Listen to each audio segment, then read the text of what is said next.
Story 1. My name isn't important. What's important is that I spent 11 seasons working fire lookout posts across Montana and northern Idaho, and I know the difference between a weird night and a wrong one. Wind sounds like wind. Animals sound like animals. Isolation does things to your head after 2 weeks, and any honest lookout will tell you that around day 10 you start hearing your own name in the creek noise. That's normal. That's expected. You account for it. What happened in the last week of October, 2 seasons ago, at the Highline Lookout above the Lolo National Forest, that wasn't any of those things. The Highline Post sits at roughly 7,800 feet on a ridge spur above the Clearwater drainage. One-room cab, wraparound catwalk, Osborne firefinder in the center, propane stove, a cot, a bookshelf with 15 years of previous occupants' paperbacks, and a Motorola radio wired into the main dispatch relay. Access is a 4-mile trail from the Forest Road trailhead, and by late October that road is gated.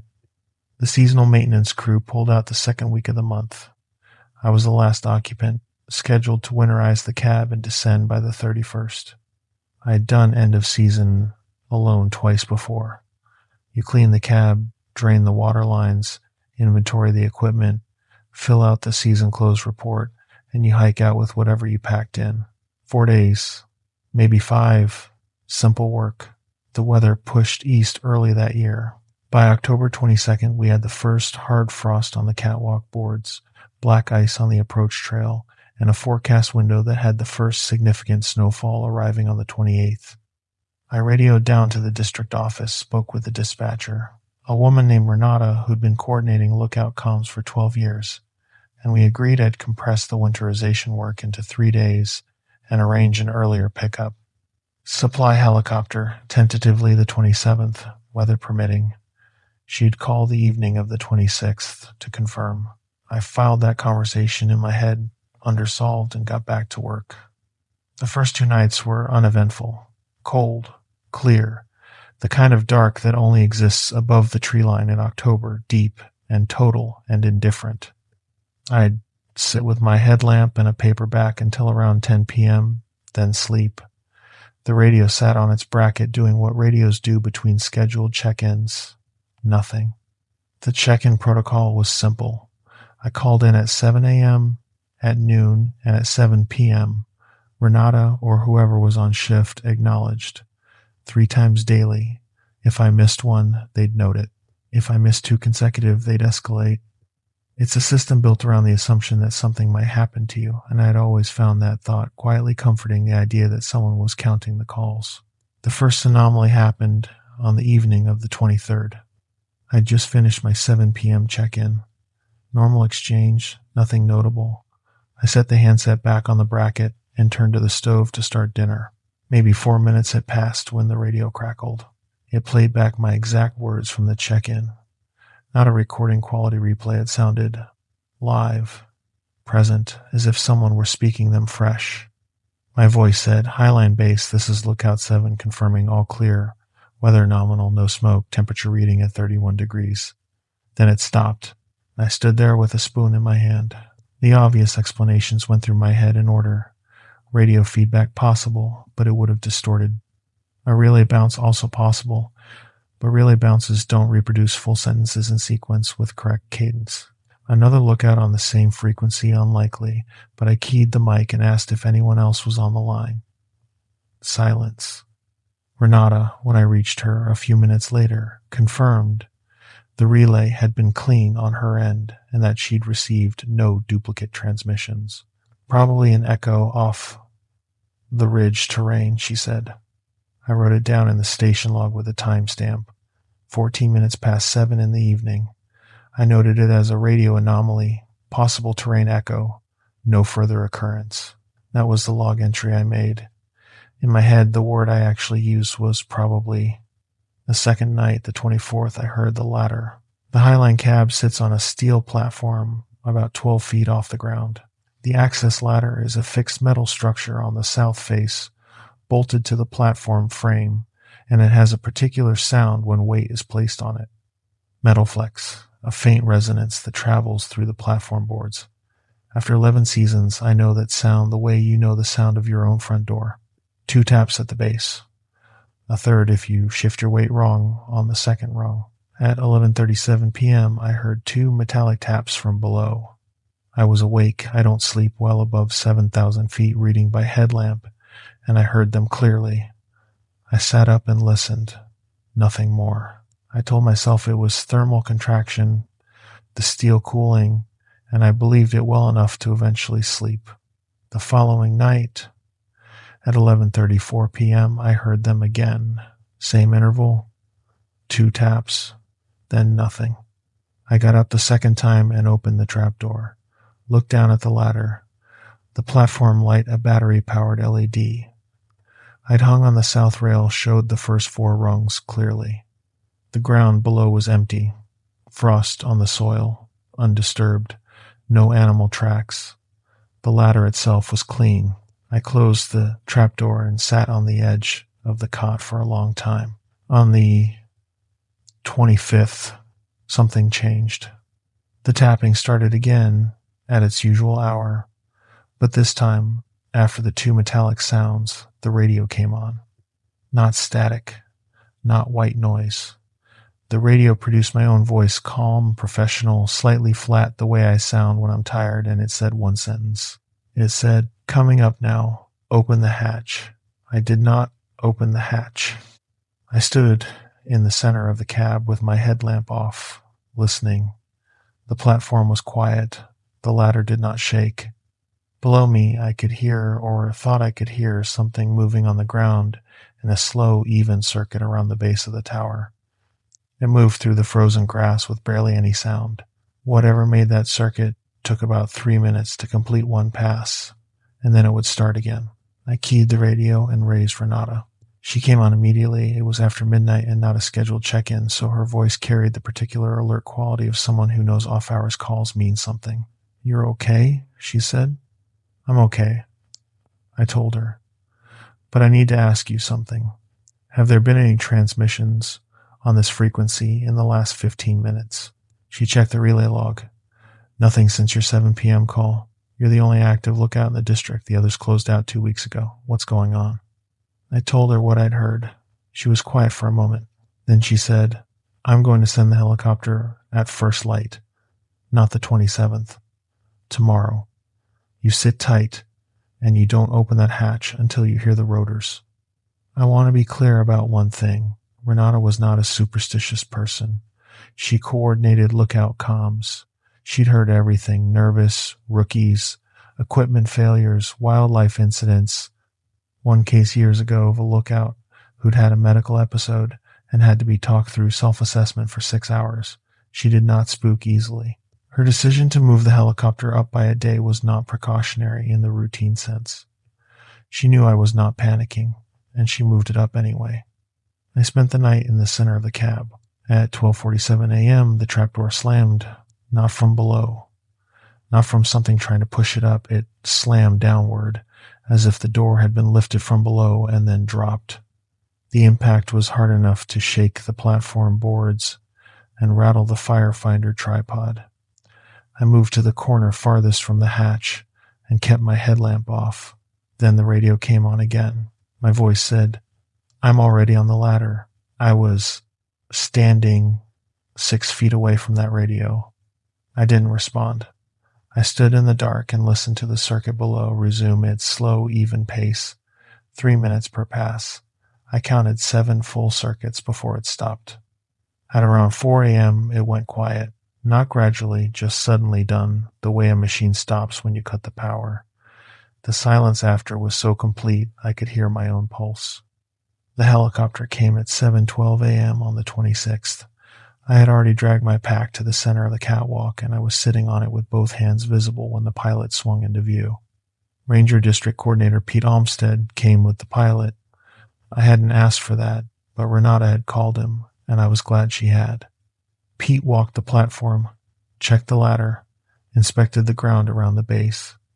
The frost that had been undisturbed on the nights before now showed faint compression marks on the southeast side of the tower base.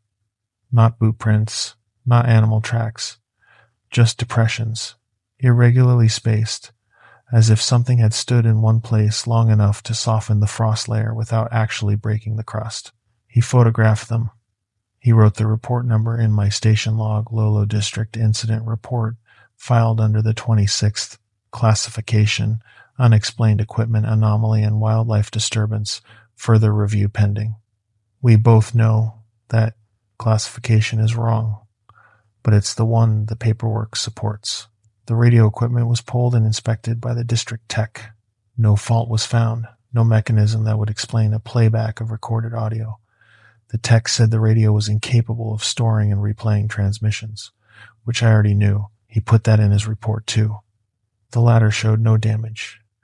No scratching on the rungs consistent with claws, no bending consistent with weight in excess of what the hardware rating allowed.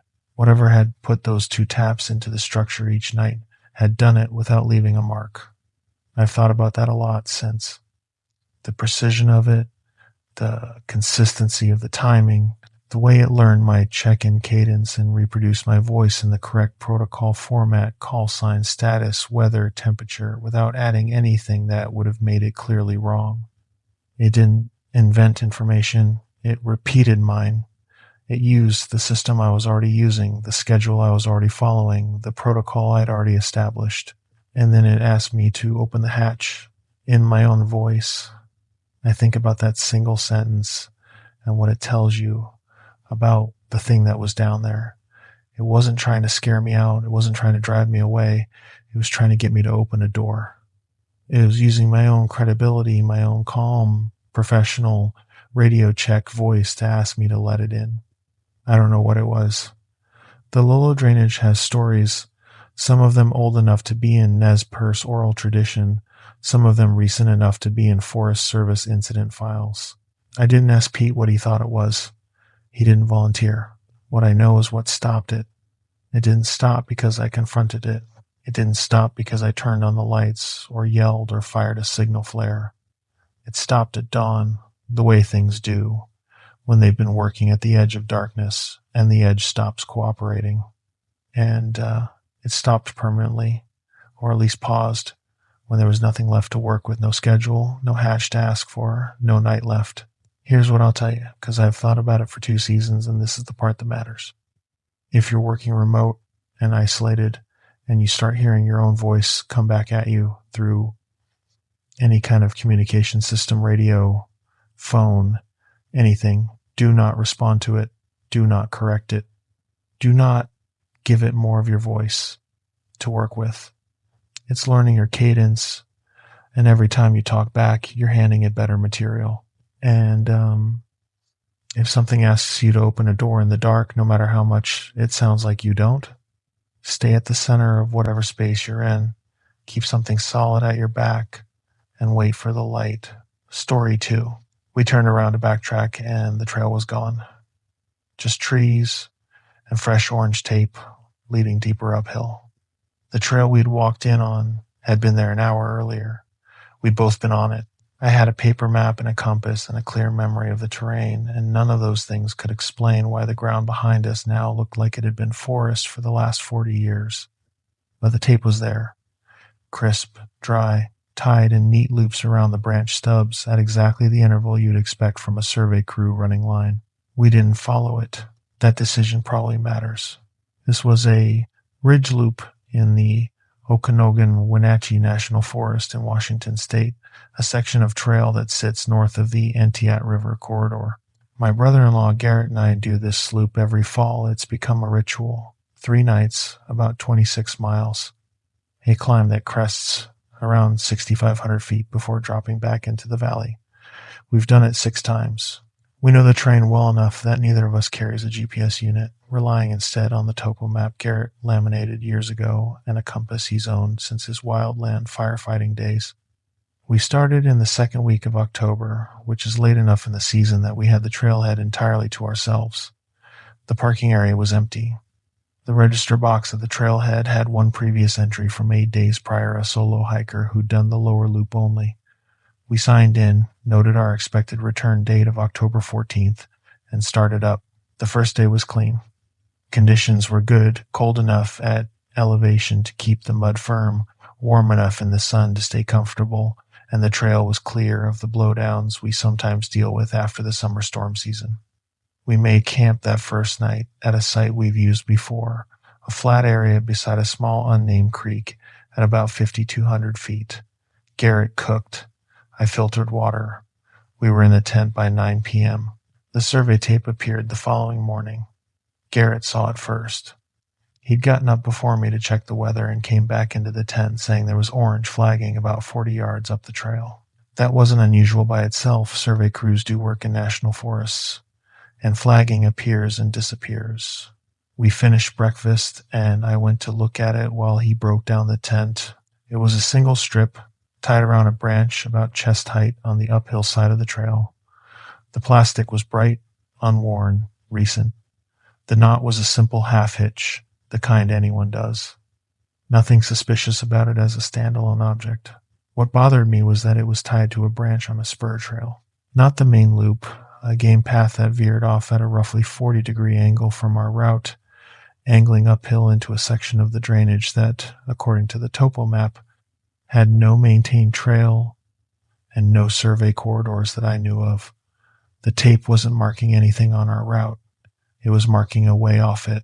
I noted it. We kept moving. That night we camped at our usual second site, higher on the ridge at just under 6,200 feet. The wind came in hard from the north around midnight, and I lay awake listening to it work through the ridgeline timber. No other sounds, nothing unusual. In the morning, there was tape in camp. Not on the trail. In camp. A single strip tied around the guy line of our rainfly, about 2 feet from where the line met the tent stake. Garrett found it when he went to pack up. He brought it over and held it out without saying anything, and we both looked at it for a moment. The knot was identical to the one from the day before. Same half hitch. Same bright orange plastic. We pulled it off the guy line, and I put it in my pack. We didn't discuss it at length. Garrett said, "That's strange," and I said, "Yeah," and we kept moving, because what else are you going to do when you're 2 days into a loop with no egress except to finish it? The tape started appearing regularly after that. 3 more strips on the trail over the course of the morning, each one on a spur or game path that diverted from our route. Each one new, bright, unworn. By midday, Garrett was counting them. He said, 7 now, and I looked back at the last one we'd passed, and I noticed something I hadn't consciously registered before. They were directional. The strips weren't just tied around branches. They were tied so the loose end hung pointing inward, toward whatever lay down the spur path.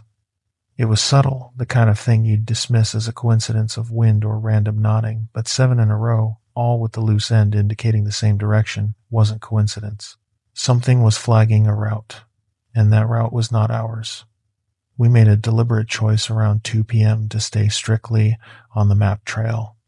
We had the topo out, and we were checking it frequently, cross-referencing terrain features with the compass. The trail was clear. We were not lost. We had a known egress point, the ridge crest, then the long descent back to the trailhead. That's when we heard Garrett's voice coming from the trees to our left. I want to be exact about this, because the detail matters. It was not a voice that sounded like Garrett in the way that echoes and wind sometimes make ambient sounds assemble into something almost verbal. It was his voice. His specific cadence, his slight regional flat on long vowels, the way he runs his words together when he's making a casual observation. The voice said something he'd said at breakfast, a specific phrase about the coffee being too bitter, a mild complaint he'd made at around 7 that morning when we were still in camp. Garrett was standing 2 feet to my right. We both heard it. He didn't say anything for a moment. Then he said, very quietly, "Don't answer it." I wasn't planning to. We moved faster. The trail climbed toward the ridge crest, and the timber opened somewhat, which should have felt better. It didn't. The tape was now appearing ahead of us, on our actual route, not just on side paths. Single strips on branches at trail level, spaced about 30 feet apart, leading up the trail we were already on. That by itself would have been fine. What wasn't fine was that, when I looked back, the tape was gone. Strips that had been visible 100 feet behind us had disappeared. I stopped and verified this twice. Garrett confirmed it. The tape only existed in front of us. We crested the ridge around 4:30 p.m., and the character of the afternoon shifted. The spur paths up here were fewer, the timber shorter and more windblown, and for about a quarter mile we walked without seeing any tape at all. I let myself think it was done. Then we hit the fork. There is no fork on the mapped route at the ridge crest. The trail crests and descends on the east face. That's the entire topography, one line over the top and down. But there was a fork. Two distinct paths, equally worn, both leading downhill on the east face but diverging by about 30 degrees from each other. The topo showed one, the terrain showed two. The orange tape was on the left fork. 3 strips, close-spaced, clear direction indicated. Garrett said, "The right fork matches the compass bearing for the descent." I agreed.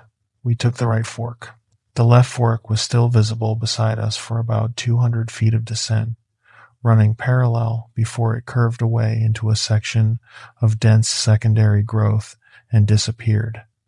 I watched it until it was out of sight. Nothing moved on it. No sound came from that direction.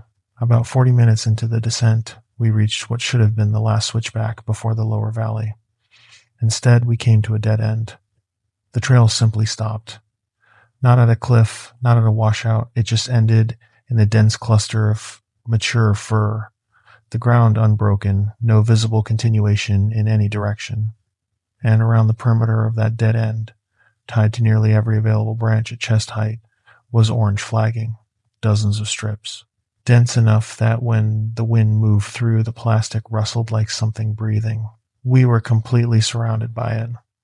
Garrett had his compass out. He said, "Downhill is that direction," and pointed through the densest section of flagged timber. I said, "Then we go through it." We did not follow the tape. We pushed straight downhill through untrailed timber for about 150 yards, steep and scrambling, grabbing at root systems and branch stubs for holds. It was not graceful and it was not fun, but after those 150 yards, the timber thinned and we picked up a dry stream bed that I recognized from previous descents as a reliable navigation line back to the valley floor. We were out by 6:30 p.m. The trailhead had our truck in it, alone, exactly where we'd left it. The following morning, I called the Entiat Ranger District and asked about active survey operations on the Ridge Loop Trail. The land manager I reached, a woman named Odessa, who'd been with the district for 9 years, said there were no active flagging projects in that section of the forest. No survey crews, no restoration marking, no invasive species plots, nothing that would account for orange flagging. She asked if I wanted to file a report. I said yes. Incident number 047-23, Entiat District, October 2023. The ranger who went up 2 days later to do a walkthrough reported finding no flagging of any kind on the trail, no strips, no knots, nothing on any of the spur paths. In 12 hours, every strip was gone. I don't have an explanation that satisfies me. I have thought about it in terms of mechanism. What thing could place flagging on a trail, could reproduce a human voice with accurate cadence and specific vocabulary, could remove that flagging completely between our exit and the ranger's next day walkthrough. None of the explanations that start with probably hold up under examination. What I keep coming back to is the behavior, the escalation of it. One strip at first, then more, then tape appearing ahead instead of to the side, then the false fork, then the dead end ringed in dense flagging. Whatever was working in that drainage was patient. It started with something that could be explained and built towards something that couldn't, step by step, and the geometry of it, the corridor it was trying to create, the direction it kept indicating, pointed deeper into the forest, not toward a trail, not toward anything on the map, towards something off it. Garrett hasn't been back to that loop. I haven't either. Not because I'm afraid of the terrain. I know that terrain well and it's good country. But because The second you accept that something was deliberately using flagging tape as a tool, you have to accept that it understood how people move through landscape.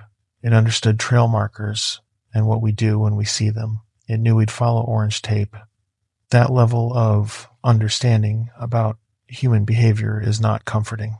Here's the rule I've settled on, and I'll give it to you straight. Survey tape on a trail is not automatically trustworthy. Before you follow a flagged route that diverts from your map, stop. Cross-reference with your compass. If the flagging is dense, if it only appears ahead of you, if it's on routes that don't match your topo, don't follow it. Break downhill through untrailed ground if you have to. The temporary discomfort of a bushwhack is better than what waits at the end of a route that something else chose for you. And if you hear your own group's voices coming from the wrong direction, don't answer. Don't call out. Don't confirm that you heard it. Just keep moving toward open ground. Story 3. The knocking stopped at 10:37 p.m., and from the other side of the door, my brother's voice said, "Why did you lock me out?" My brother was sitting in the chair directly across the room from me. He looked at me. I looked at him. Neither of us said anything. Then he reached over very slowly and turned up the propane lamp, and we sat in the brighter light and listened to the thing outside try again. My older brother Cole and I have hunted elk in the same stretch of central Idaho every October since I was 19. Clearwater country, east of Kewaskia, in the drainage above the South Fork. It's rugged, logged over, and good steep draws where elk bed down in the timber during the day and move to the meadow edges at first light.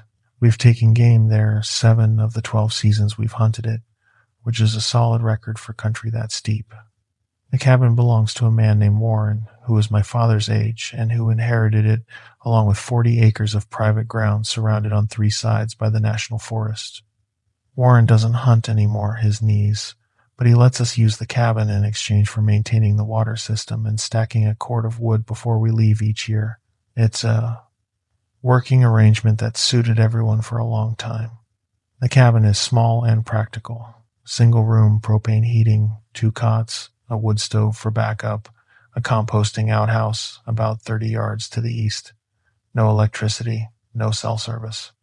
The nearest paved road is 11 miles down a forest road that turns to mud in the rain, and the nearest neighbor with a phone is farther than that. Warren keeps a handwritten list of cabin rules on the inside of the cupboard door. Most of them are practical. Don't run the propane tank below a quarter.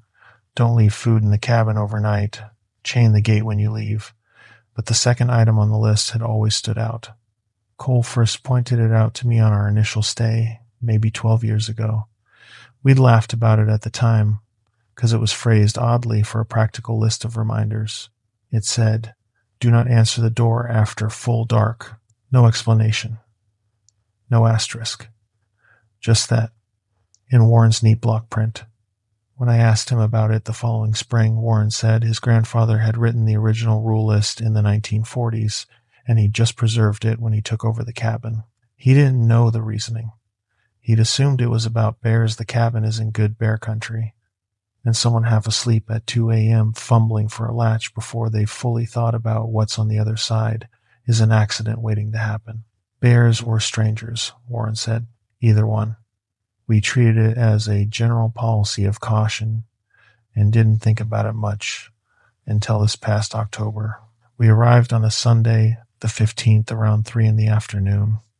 Cole drove the last 11 miles on the forest road while I dozed in the passenger seat. I'd worked a Friday night shift at the mill, and the sleep debt had caught up with me.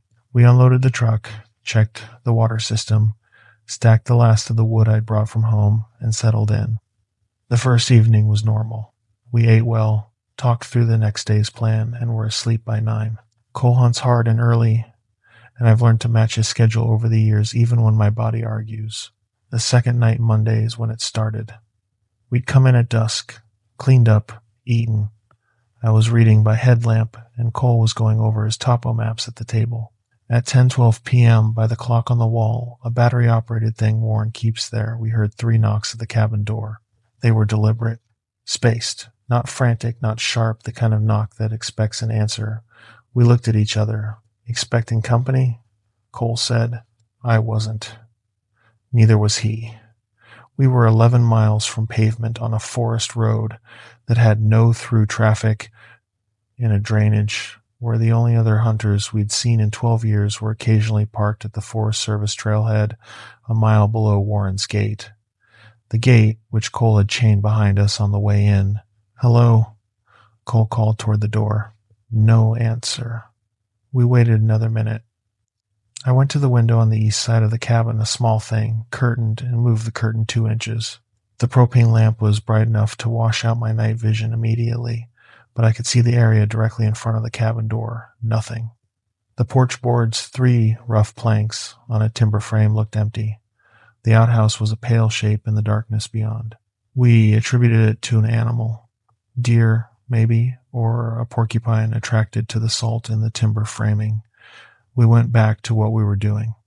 The following night, at 10:29 p.m., the 3 knocks came again. This time we both went immediately to the window, Cole on one side and me on the other. Same result, porch empty. Nothing visible in the clearing beyond. But the knocks had been specific. They'd come from chest height on the door, not from the base of the frame. An animal striking a door generally hits lower, and generally not with that kind of evenness. Cole said, "I'm going to look," and reach for his boots. I held up a hand. I'd remembered the rule in the cupboard. I don't know why it surfaced right at that moment, but it did. I opened the cupboard and read it again. "Do not answer the door after full dark." It was full dark. "Give it until morning," I said. Cole is not a superstitious person. He's a practical, experienced outdoorsman who spent 6 years in the army before coming home, and he finds most ghost stories boring. He looked at me for a moment, then at the door, then he put his boots back where he'd picked them up. "Fine," he said. Wednesday night, 10:37 p.m. The 3 knocks came. Same as before. Same interval. But this time they were followed, after about a 10-second pause, by Cole's voice. Cole's voice from outside the door said, "Why did you lock me out?" Cole was across the room from me. He had been there continuously since dinner. I watched his expression go through something I had never seen on his face before, a specific kind of stillness that I recognized from the only time in my life I'd seen Cole genuinely frightened, which was when his youngest daughter stopped breathing for 40 seconds in a motel parking lot when she was 3. Controlled, assessing. He said quietly, "That was my voice." I said, "Yeah, I didn't say that. I know." We sat in the brighter light and listened to the thing outside try again. And it did try again. Cole's voice, same inflection, same slightly tired delivery. Cole gets a particular flatness in his tone when he's been on his feet all day, said the same phrase. "Why did you lock me out?"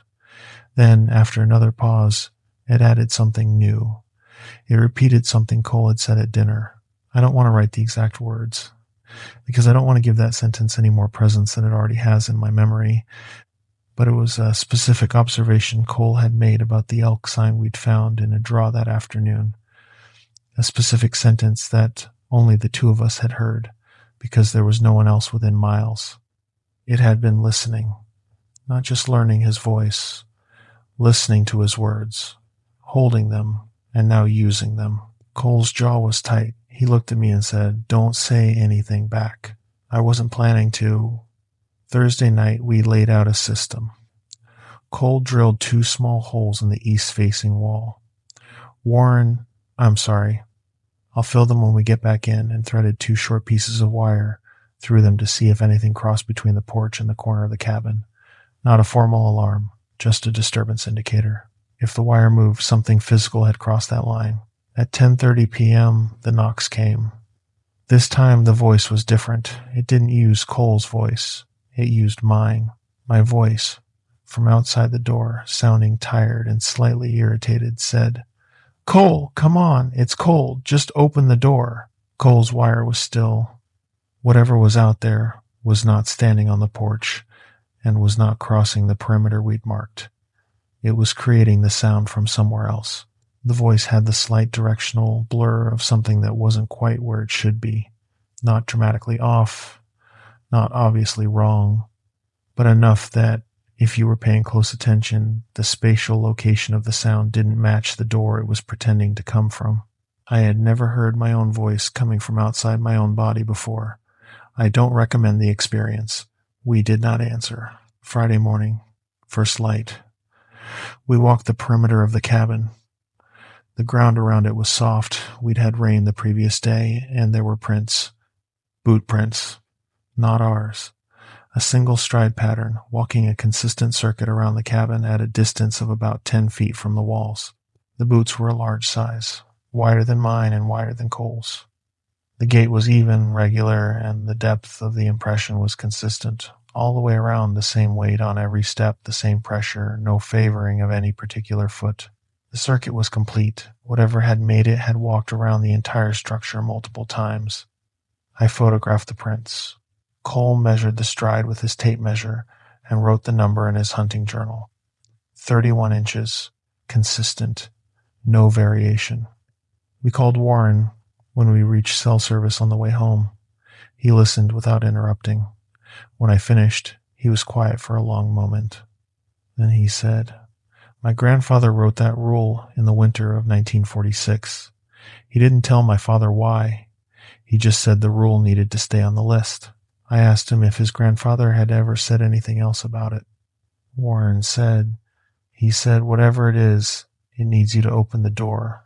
If you don't open the door, it can't do what it came to do." That's the oldest thing I know about this, and it's still the most useful. We filed a report with the Clearwater County Sheriff's Office, not because I expected them to find anything, but because I wanted it documented. Deputy Sheriff Ramirez took the statement, logged it, and sent a deputy to check the road and the gate on Saturday. The gate was intact. The cabin showed no sign of forced entry. The boot prints, by the time the deputy arrived, were gone. More rain had come through Friday night, and the ground was clean. The report is filed under an incident number. Call the Clearwater County Sheriff's Office if you want to verify it. I've thought about the mechanics of it in the weeks since, the voice mimicry specifically. The way it started with knock patterns establishing a routine, something regular and expected before it tried the voice. The 3 knocks became so predictable that by Wednesday we were anticipating the moment, almost normalizing it, and that normalization was the point. By the time it deployed the voice, we'd been conditioned to a pattern. We'd already mentally categorized the knocking as something that happened at a certain time, and that categorization made us slightly less ready for escalation. It had been practicing patience. That's the detail I keep returning to. Not the voice itself, though that was genuinely awful. The patience. The way it built toward it. 1 escalation per night. Never faster. Never more than 1 new element at a time. It understood in whatever way it processes understanding that too much too fast would break the spell. It was trying to get us to open the door, and it was doing it incrementally, carefully, the way you'd ease a door open so the hinge doesn't squeak. It almost worked. The rule in Warren's grandfather's handwriting is still in that cupboard. It was there before any of us understood why, and it was right before we had reason to test it. Here's how I'd put it now, from what I know. If something knocks after dark at a remote structure, don't open the door to verify. Don't call out and don't answer. If it uses a familiar voice, yours, someone in the group, anyone you'd recognize that is specifically the reason not to open the door, whatever it is, it needs your response to build on. It needs you to talk back to it. Give it silence instead. Wait for daylight. Check the perimeter at first light when you can see the ground. And if the ground around the structure shows a walking circuit, a single stride, even depth, complete loop, pack out, the thing you don't want to encounter is still learning what you are. Story 4. The gate was chained shut when we drove back, and on the other side of it, our truck was already parked and idling. Let me say that plainly so you don't misread it. Our truck, our specific truck, white Ford F-250, the cracked tail light on the driver's side, the University of Oregon sticker on the rear glass that my wife put there before we were married, was sitting on the far side of a chained gate, engine running, facing back toward camp. We were standing on the near side of that same gate, having walked out from camp in the truck that was apparently also parked 20 feet in front of us.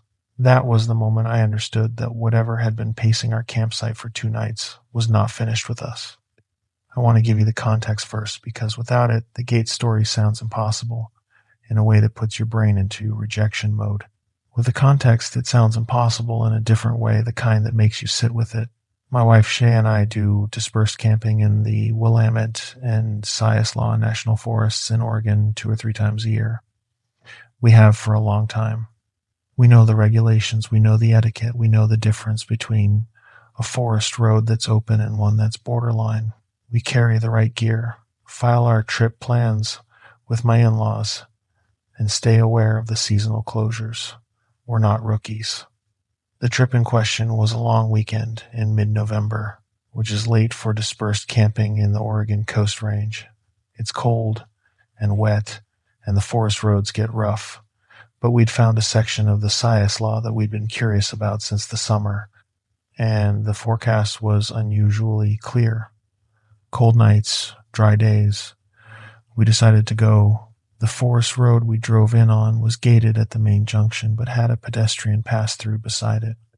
The gate itself was in the open position, swung back against the fence post, and secured with a simple hook latch, the standard USFS configuration for a road that's passable but not actively maintained.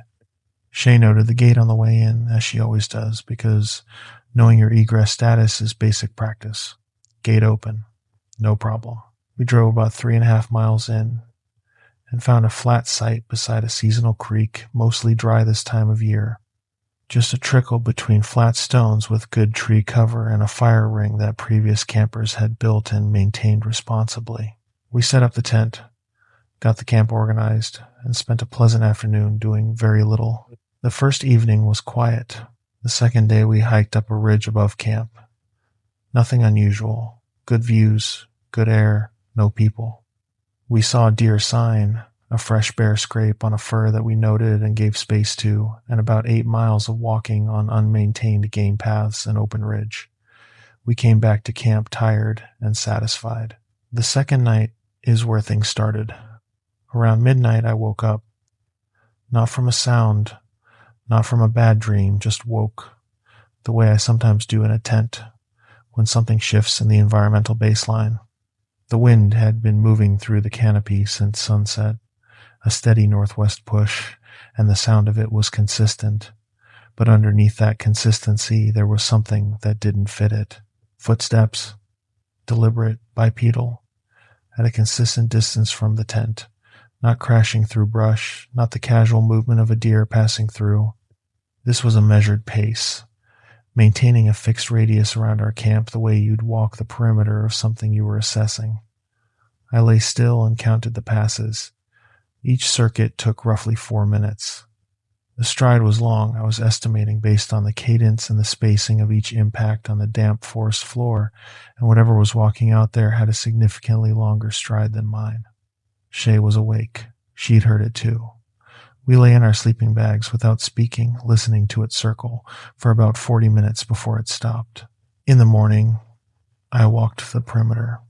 The creekside edge of our camp showed clear impressions in the mud bipedal, large, irregular depth that suggested something heavier than its stride cadence implied.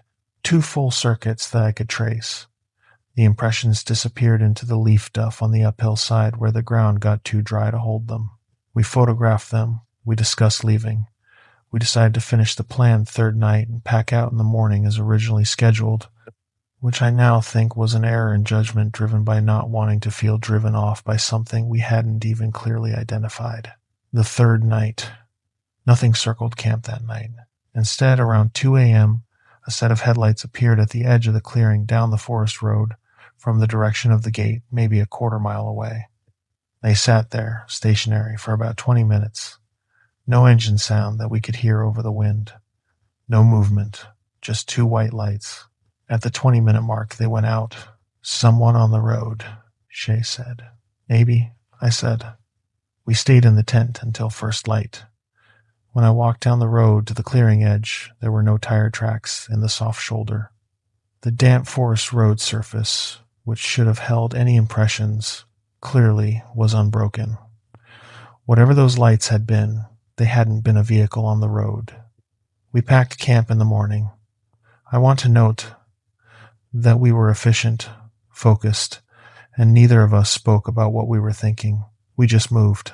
Gear in the truck, camp clean, fire rings squared away, out of there by 8 a.m. We drove the 3.5 miles back to the gate. The gate was chained shut, not the hook latch, a padlock. A heavy chain through the gate frame and the fence post, with a standard USFS padlock that I did not have a key for and had no means of cutting. The gate that had been open on our way in, that had been open when we'd driven past it 3 days prior, was now locked. I got out to look at it. The lock was real. The chain was real. The gate was real. I pulled on it. It didn't move. Then Shay said something from the passenger window that I would very much prefer she hadn't said. She said, "There's our truck." I turned and looked. Our truck was on the other side of the gate, parked on the road maybe 20 feet beyond the chain, facing back toward camp, engine running. The cracked tail light was visible. The Oregon sticker was on the rear glass. It was our truck. Except we were standing at our truck, which was also behind us, engine off, gear loaded, Shay in the passenger seat. I stood there looking at it for what was probably 10 seconds, but felt much longer. Then Shay said, "Don't walk toward it." I wasn't going to. I was still in the process of reconciling what I was seeing with what could exist, and my legs had made an independent decision not to move. The duplicate truck sat there, engine running, and it did sound like our truck. The same slightly rough idle that we'd been meaning to have looked at for maybe a minute and a half. Then it moved. It rolled forward, slowly, the way you'd release a brake and let a vehicle creep, and I watched it move up the road away from the gate. It did not make any noise past the engine idle. No tire sound on the road surface, no gravel displacement. It moved in silence the way something moves in a dream. It went around a bend in the road and was gone. I stood at the gate for another moment, then I went back to our truck, our real truck, and sat in the driver's seat with the door open. Shay was looking straight ahead. After a minute, she said, "The gate." I looked at the gate. It was open. The chain was gone. The padlock was gone. The gate was in the same hook latch open position it had been in when we arrived 3 days prior. We drove out on the main road with the forest road behind us and the pavement under the tires and the sound of traffic from the highway a quarter mile ahead. Something broke in the air, not a literal sound, but a quality, a texture that I hadn't consciously noticed until it was gone. Like when you realize a machine has been running for so long you stopped hearing it, and then it shuts off. We drove to the nearest town, which was about 14 miles west. Found a diner, ordered coffee, sat in a booth for an hour not talking about it. The following Monday, I called the Siaslaw National Forest District office and asked about the gate on that forest road specifically, whether it was on a lock and release schedule. The ranger I spoke with, a man named Holcomb, said the gate was in permanently open status for the season and would remain so until the 1st of December.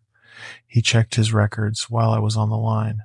The gate had not been logged as closed or locked at any point in the preceding 30 days.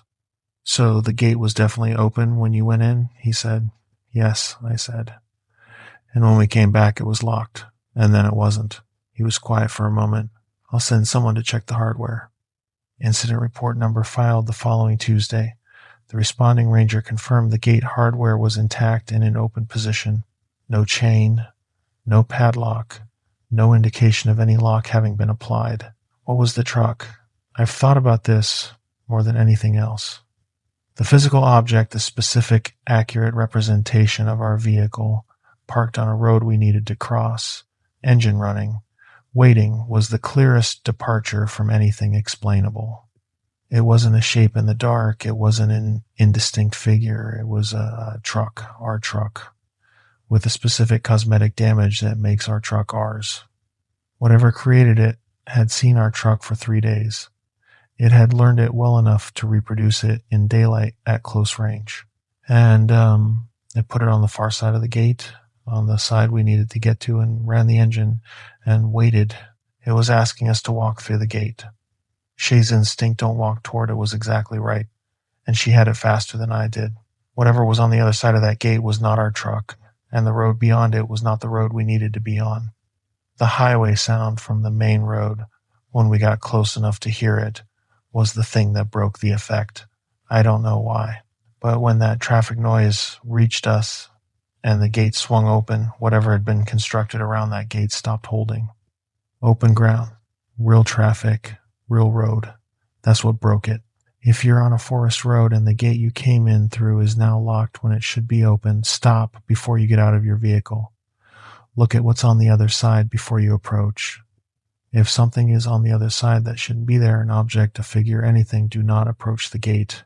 Back up the road until you can no longer see it, then sit. Give it time. If you have cell service, call out. Get another voice into the situation, a real one, from a known person, through a phone. That connectivity to the outside seems to matter. And if you see something that looks like your own vehicle in a place it cannot be, do not walk toward it. Whatever is inside it isn't what it looks like. Story 5.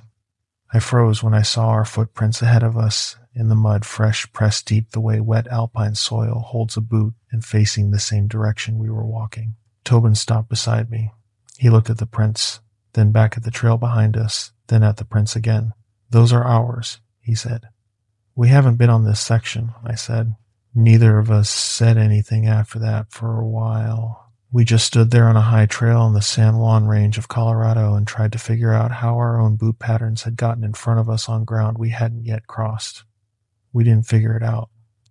But what happened over the next several hours helped me understand not what the thing was, but what it was doing. Tobin and I had been hiking together since college. We went to school in Durango and spent a lot of weekends in the San Juans during those years, which meant we built up a working knowledge of that terrain the way you do when you're young and motivated and have more energy than sense.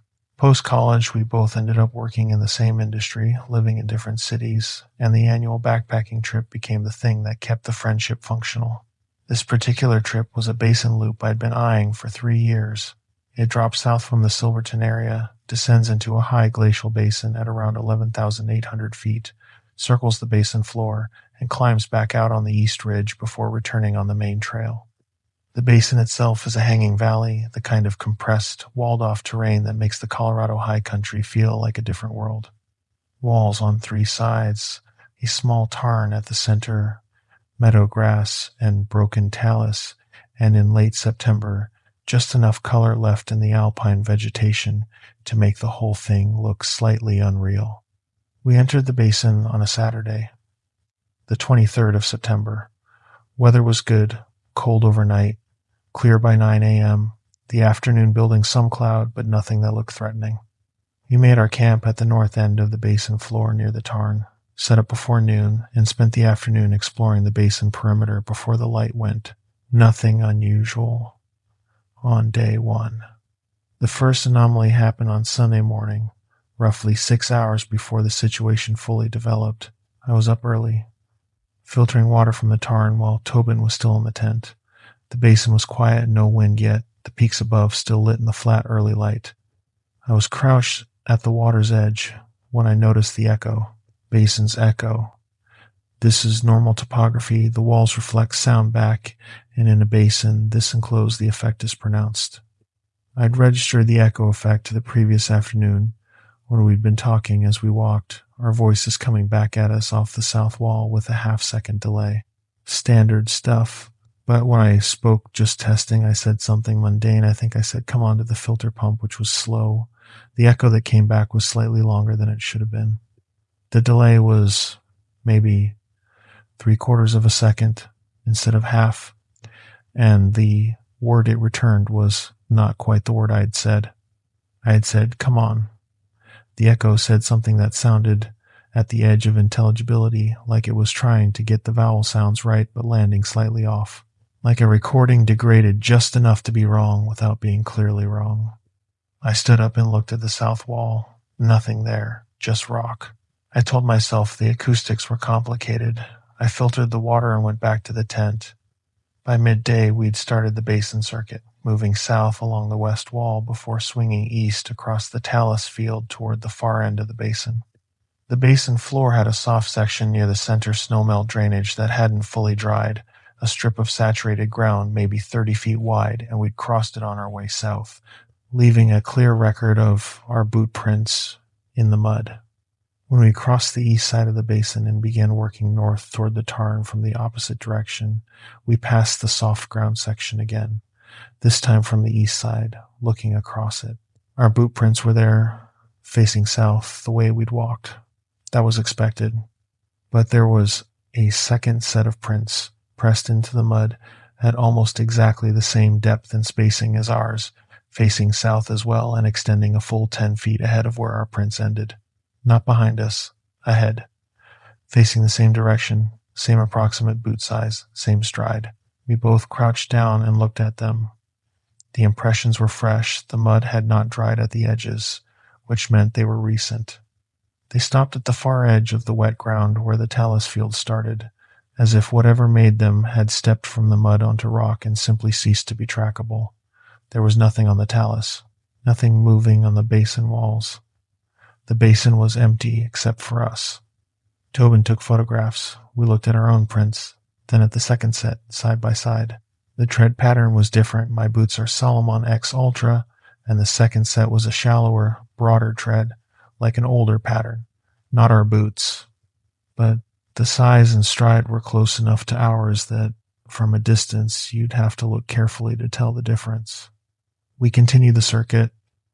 We talked about it in the way that you talk about something that doesn't make sense yet, cataloging observations, not conclusions. 2 sets of prints, one ahead of us, no visible source. The echoes got worse in the afternoon. We'd started talking less, partly because the talus section demanded attention, and partly because the echo effect had become distracting enough that conversation felt complicated. Every word came back at us, and the delay kept fluctuating, sometimes half a second, sometimes more, and always with that slight corruption at the edge of the return sound, as if the basin were learning our speech and hadn't quite perfected the playback. At one point Tobin said, "It's doing the thing again," and the echo that came back said something that sounded like his name. Not his whole name, just the first syllable, returned in a voice that wasn't quite his, but was reaching for it. Tobin went quiet for a long time after that. The GPS event happened around 3 p.m. We both carry GPS units on this kind of trip, not because we need them for navigation in familiar terrain, but because the track record is useful for planning future routes and for safety in the event of emergency. Mine is a Garmin InReach, which also serves as a satellite communicator. I'd been checking it periodically throughout the day. At 3 p.m., I checked the track and found that it was showing a duplicate loop. Our day's track, the south-going leg along the west wall, the east crossing, the north return was recorded correctly, but overlaid on it was an identical loop, offset by perhaps 200 feet, showing us taking the same route at the same time. 2 tracks running parallel, the same direction, the same shape. The InReach doesn't have a mechanism that produces duplicate tracks. I've used these units for years and have never seen that output. I showed it to Tobin, who looked at it for a long moment, and then said, "Turn it off and on again." I did. The second track was gone. The original was intact. We were on the east wall climb when the event happened that ended any remaining ambiguity about what we were dealing with. I was 20 yards ahead of Tobin, picking a line through the looser rock. I paused on a wide ledge and looked back to check his progress, standard practice, keep visual contact on technical terrain. I looked down the slope to where he was, and I could see us, not a reflection, not a trick of light.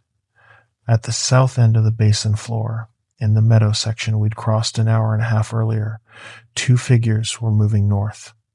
The same pace, the same spacing we'd been using, the same general body proportions. They were moving through the meadow at exactly the rate that would make sense if they were us, an hour and a half behind on the same circuit. Tobin came up beside me and looked where I was looking. He said, "That's where we were at 1:30. "Yeah," I said, "but we're here." Yeah, the figures, and I'm using that word deliberately because I want to be accurate about what they look like at that distance, were not perfectly right. The proportions were close but not exact. The taller one, that would have been me, I have 4 inches on Tobin, was slightly wrong on the shoulders, a quality I can only describe as too level. Human shoulders aren't perfectly level. There's a slight drop, a natural asymmetry. The figures looked like someone who'd studied the shape of a human from a distance and had gotten almost everything right. We watched them for about 2 minutes. Then the meadow section they'd been crossing ended at the tarn, and whatever they were, they moved around the tarn's north bank and out of our line of sight. We did not go to look. We continued up the east wall at speed and came over the ridge with the relief of gaining elevation, gaining openness, getting above the enclosed basin. The moment we cleared the ridge and could see the open alpine meadow on the east face, broad, treeless, wind-scoured, a mile of nothing but grass and stone and real sky, everything stopped. The echo effect was gone. The duplicate prints were gone. The quality I hadn't consciously named until it was absent, a kind of pressure, like the basin was attending to us, lifted cleanly. We stood in the wind on the east ridge, and neither of us said anything for a couple of minutes. Then Tobin said, "Open ground." "Yeah," I said. "That's what did it." We descended on the east trail, reached the main trailhead by 5:30, and drove to Silverton. I filed a report with the San Juan County Search and Rescue Coordinator the following Monday, not because I expected a practical response, but because the GPS track anomaly was documented and I wanted it on record. The coordinator, a woman named Price, who'd been running SAR in that area for 11 years, listened to the full account without interruption. At the end, she said, "The GPS double track is the part I've never heard before." I asked if she'd heard anything similar from the basin. She was quiet for a moment, then said, "There are 3 prior trip reports in our files that mention figures in that basin. Not aggressive, not close, just moving wrong." She didn't elaborate. I didn't push. The report is on file with San Juan County. GPS track data is preserved. I think about the mechanism of what was happening in that basin. The spatial mirroring, the duplicate prints, the GPS double track, the figures enacting our path from an hour and a half prior. It wasn't hunting us. It wasn't trying to hurt us or manipulate our route the way the survey tape in Washington was trying to direct those hikers. It was copying us, learning us, reflecting us back at ourselves with increasing accuracy. The echo degradation was the audio version of that. The figures in the meadow were the visual version. And the GPS duplicate was something I don't have a framework for at all, except that whatever was doing the copying was doing it at a level that apparently included our data signature. What I know is that the open alpine meadow ended it. The enclosed basin was where the effect lived. When we left that enclosed terrain and got onto open, exposed, wind-scoured ground, no walls to bounce sound, no contained space to work in, it stopped. Here's the practical rule. If you're in enclosed high-altitude terrain, a basin, a cirque, a canyon, and you start finding your own tracks in places you haven't been, or your echoes are returning wrong, or you see figures at a distance that move the way you move but aren't quite right, get to open ground. Not around the basin, over it, climb out, gain elevation and exposure. Whatever the effect is, it seems to require the enclosed space to function. Don't try to identify the figures. Don't approach them. Don't photograph them from close range. Just climb. Open ground breaks it. Every time. Story 6.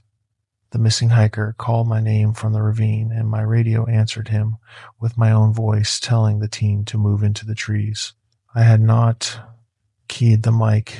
I was standing 15 feet from my radio when I heard my own voice come out of it, calm and professional and instructional, directing 3 search and rescue volunteers toward a ravine that one of our experienced team leads had specifically cleared as unsafe to enter after dark. That's the moment I understood we were not running a search for a missing hiker.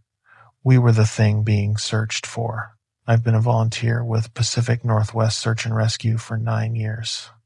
I hold a Wilderness First Responder certification. I'm on the technical rope team, and in 9 years I've participated in 41 operations. I've found people who were lost, and I've found people who weren't going to be found alive, and I know the difference between a difficult search and a strange one. Most difficult searches are just terrain and weather and the particular cruelty of how far a person can travel when their judgment is impaired. Most strange searches have a rational explanation once you're out of the stress of the operation. The Nescowan Creek operation, which ran over 2 nights in the first week of November 3 years ago, does not have a rational explanation. I've been over it enough times to be confident of that. The call came in on a Thursday evening. A day hiker male, early 40s, experienced in the area, no medical history, had failed to return from a solo hike in the Coast Range east of Lincoln City. His name was Patrick, and his wife had given us his planned route, his check-in time, and a physical description. He'd left his vehicle at the Nescowan Creek trailhead at 9 a.m. He had not returned by 5 p.m. His cell phone went straight to voicemail. Our team leader, Garrett, deployed 8 of us by 7 p.m.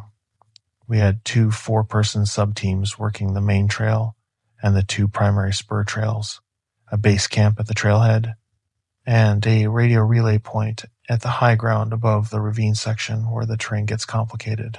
The Nescowan Creek drainage in that section runs through a steep-walled ravine, narrow, loose-sided, full of blowdowns from the winter before, and it's a navigation hazard. Garrett had walked it in the afternoon before our arrival and specifically told both sub-team leads to treat the ravine edge as a hard boundary after dark. Go around, not through. I was on sub-team 2. My team lead was a woman named Breckenridge, who has 12 years on the team and who I trust without qualification. The first help call came at 9:43 p.m. Faint, directional, from the south. Consistent with the ravine area, but not close, maybe 300 yards. Breckenridge stopped our team immediately, and we all listened. I heard it clearly. A male voice, distressed, calling out. One word, not clearly resolved, but consistent with help, coming from the direction of the ravine. We radioed base and Garrett's team. Garrett's team on the far side of the drainage had not heard it. Base had not heard it. Breckenridge had us hold position while she tried to get a bearing. The sound had been brief, too brief for a precise fix, and the Coast Range terrain is dense enough that directionality is unreliable. She logged the time and location, and we kept moving. The second call came at 10:19 p.m. from a different direction. Same voice, same register, but now it was coming from the east upslope, away from the ravine, toward the ridgeline. The terrain there was open enough for someone to be moving through it with some difficulty, but not impossible. We adjusted, worked north to try to triangulate. We didn't hear a third call for almost 40 minutes. Then it came from the west, back toward the ravine. Same voice. Breckenridge said, "That's not right. Nobody moves that fast between those positions." She was correct. The distance between the second and third call positions, east ridgeline and west ravine edge, was something like 600 horizontal yards in 40 minutes. In that terrain, at night, while injured or disoriented enough to be calling for help, a person cannot cover that distance. A person who's fine can barely cover it. I noted this in my log. Breckenridge noted it in hers. The radio event happened at 11:50 p.m. We had stopped for a 10-minute break rest, water, a quick position sync with Garrett's team. I was standing beside the relay radio, a handheld that our comms volunteer Hendricks was operating from a position about 40 yards uphill. Breckenridge was looking at the topo. From the ravine directly below us, maybe 200 yards down, came a voice. Male, the same general register as the help calls. This voice was calling my name. My first name. Not Breckenridge's, not Garrett's, mine.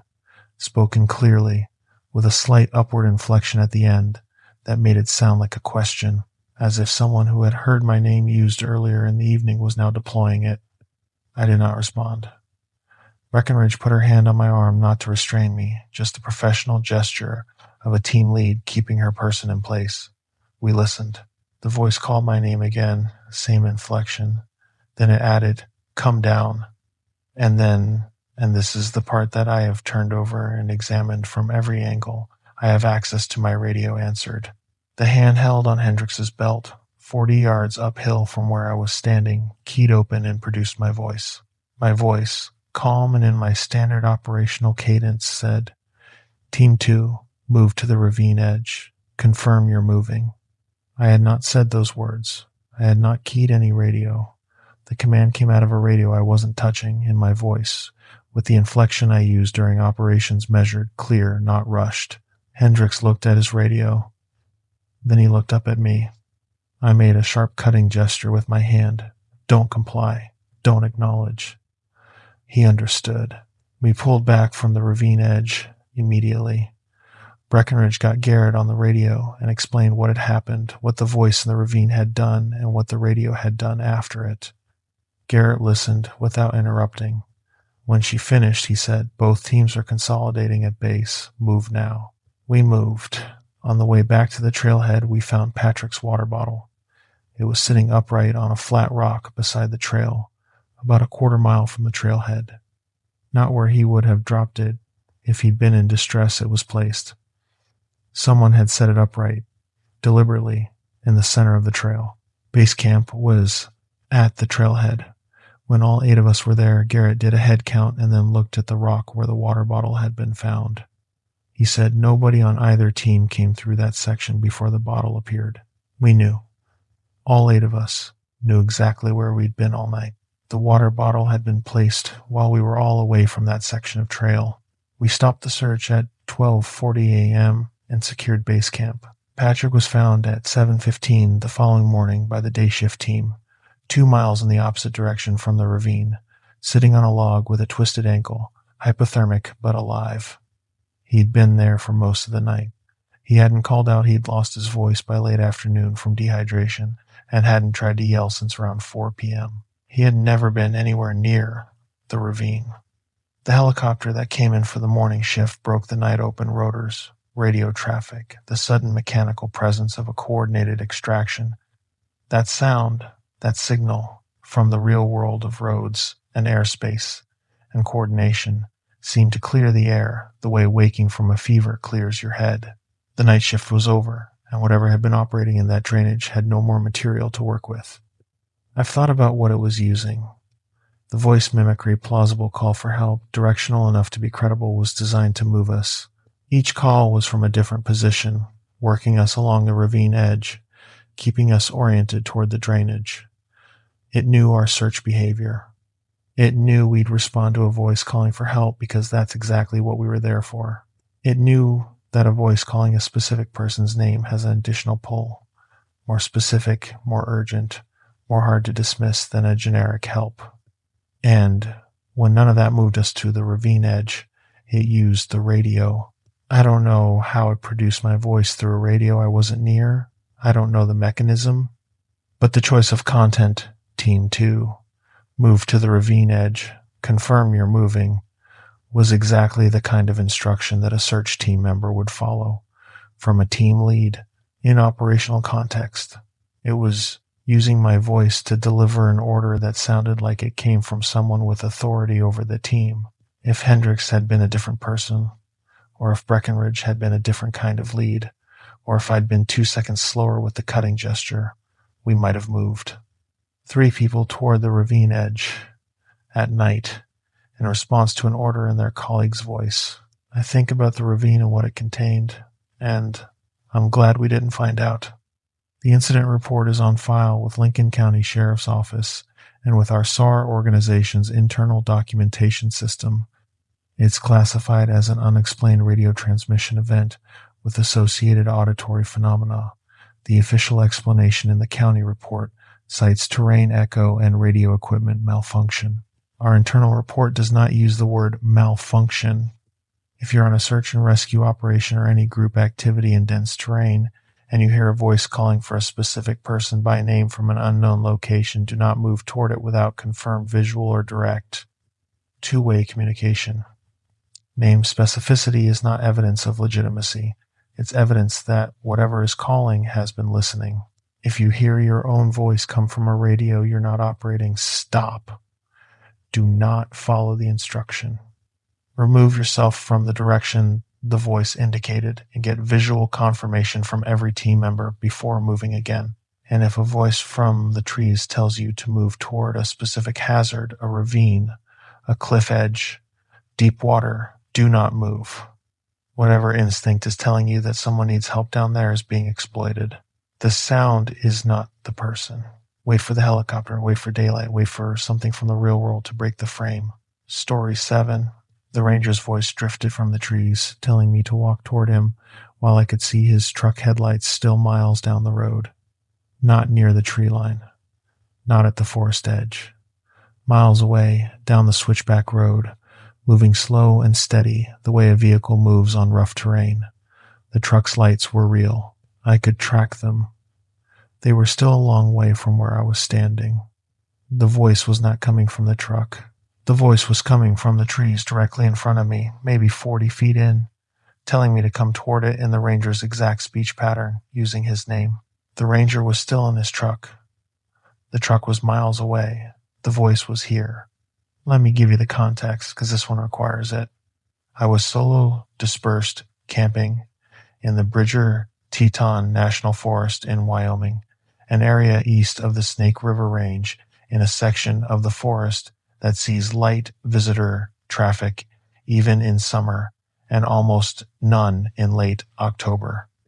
I was there deliberately off-season. I work long hours from May through September in a seasonal industry, and October is when I finally have time to go out. I've done late-season solo camping for 8 years in Wyoming and Idaho, and I have a system that works. I know the terrain, I know the regulations, I know the conditions. The site I chose was at the end of a short spur road about 2 miles off the main forest road, near a meadow edge where a small unnamed tributary came down through a stand of mixed aspen and spruce. Good water, good shelter from wind, clear sight lines to the east where I could watch the sun come up over the range.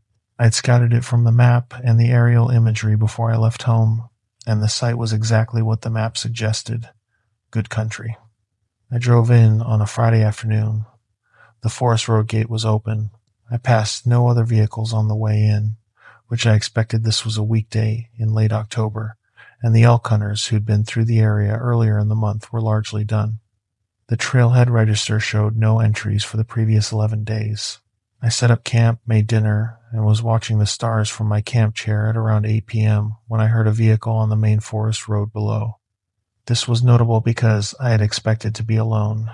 I noted the headlights moving up the switchback slow, steady, the characteristic motion of a Forest Service truck on a maintenance pass, and I sat and watched until they stopped about 2 miles below my spur road junction.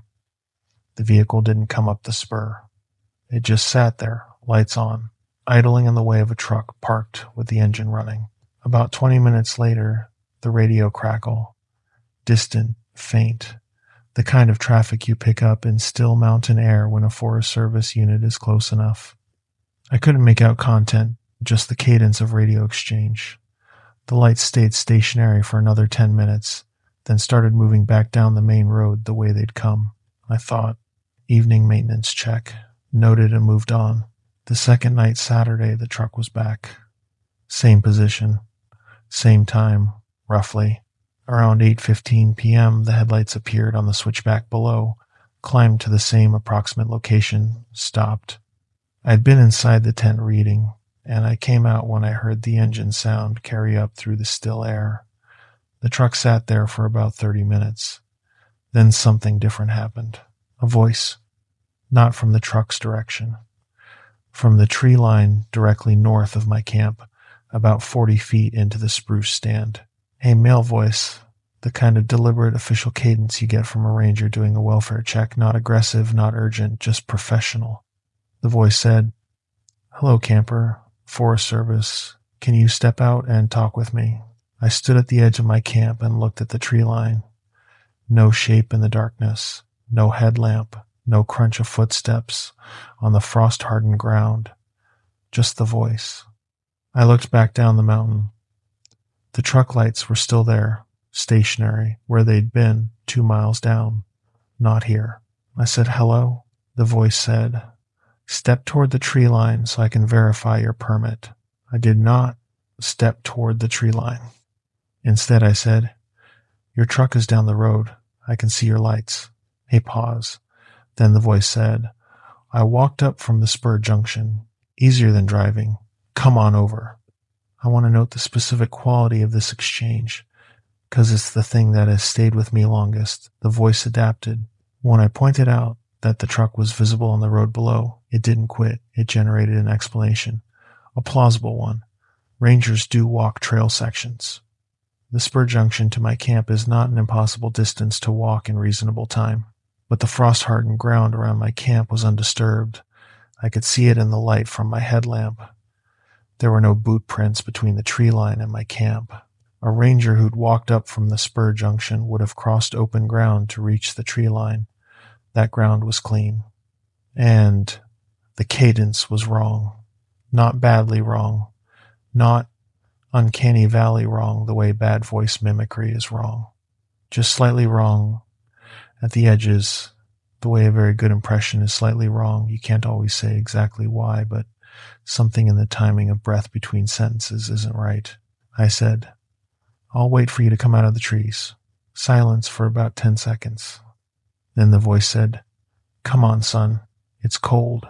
Don't make this difficult." I stepped back toward my tent. I reached in and got my bear spray and my headlamp, and I clipped the headlamp to my chest strap so both hands were free. I did not point the headlamp at the tree line. I waited. For the next 40 minutes, the voice tried variations. It used the ranger's cadence throughout, but the specific content shifted in a way that felt like improvisation, each new approach slightly different from the last, as if it were running through options. At one point it tried urgency. "There's weather coming in. I need to confirm your emergency contacts before the window closes." At another, authority. "Sir, I need you to comply with this request." At another, information. "I've got your plate number from the spur road. I'm just doing my job." Each approach was plausible.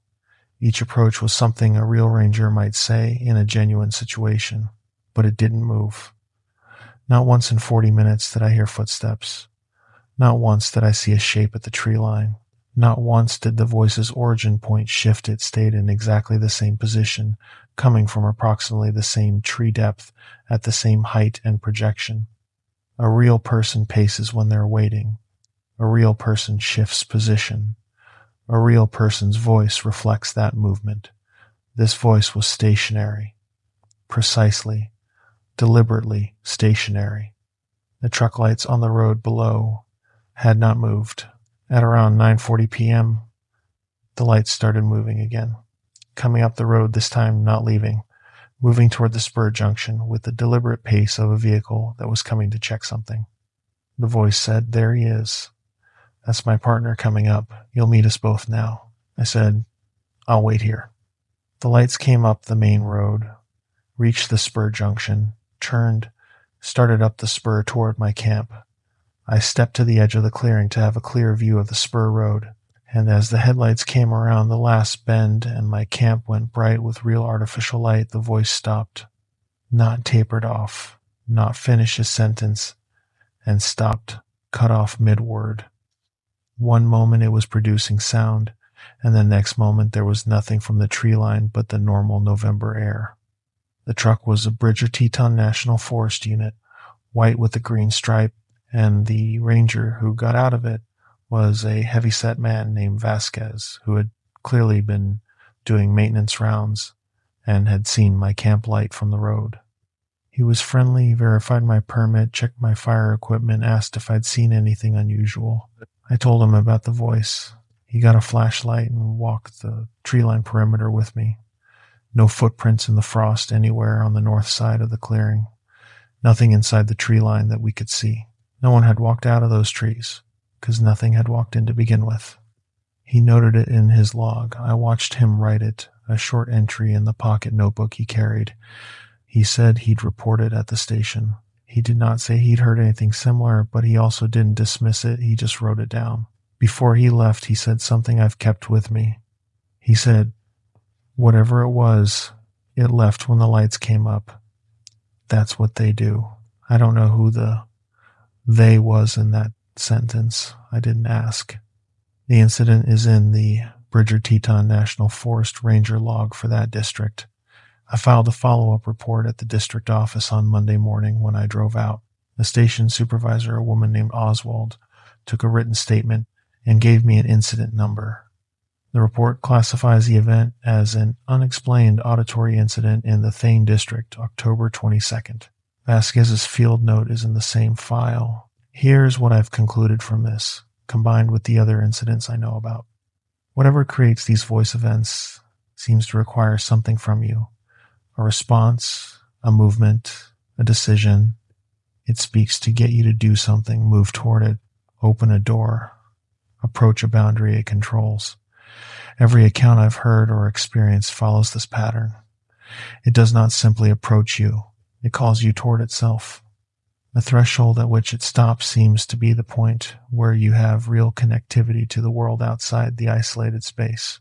A helicopter, a ranger's truck, highway traffic, another voice that you know is real because it came from a known, verifiable source.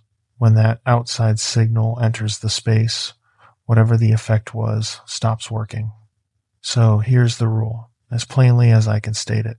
If you are alone in the backcountry and a voice in authority, a ranger, a warden, a fellow camper, anyone is calling you toward a tree line or a dark space, and you cannot visually confirm where that person actually is, do not move. Stay in the open. Ask for something verifiable, a badge number, a truck light flash, a known radio exchange. A real authority figure in a real situation can provide those things.